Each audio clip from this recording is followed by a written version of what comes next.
Next on stage is my Fender Parlor-sized acoustic guitar. This isn't a selection I would have gone out and chosen for myself, and in fact, I didn't. In the early 2000s, when my oldest daughter was much younger and interested in learning a musical instrument, though a lot less interested in keeping at it, she thought she'd try her hand at guitar. While I had a couple of guitars at this point, they were too large for her to manage. Her grandfather, interested in helping her out, told my wife and me to go out and choose one that would fit her, and he would pay for it.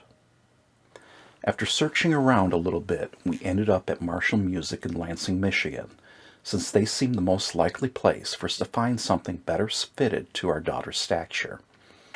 After looking at a number of choices, we settled on the Fender.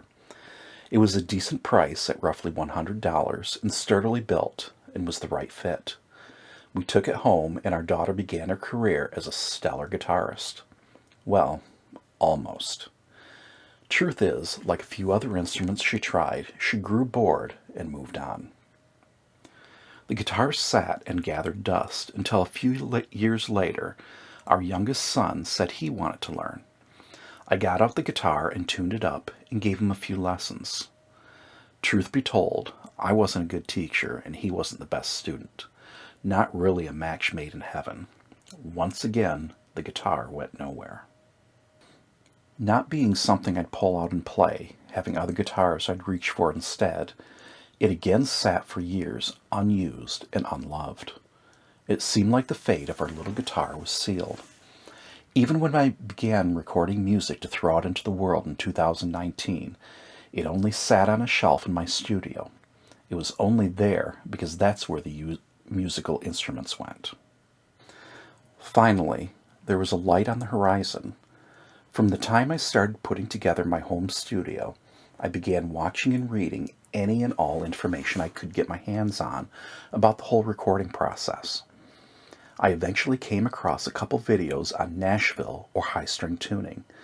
The idea is that if you string a guitar with the high strings of a 12-string guitar, or, in my case, bought a set of strings specifically for this, that when tracked alongside a standard tuned 6-string, it would emulate a 12-string, but with more articulation. All that was needed was having an extra guitar you could do this with. Guess what?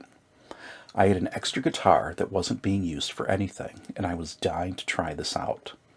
After buying the strings, the guitar sat for a while longer until I found the time and the courage to try it. I strung it up and played it. It sounded really cool. I recorded it alongside another acoustic guitar. It sounded even better. Today, just about any time I record a song with acoustic guitar in it, I usually mix in this little Fender doubled alongside one of my other acoustics. I've even had a couple songs where it's been the only acoustic I use, and I mix it in to give a background sparkle to things.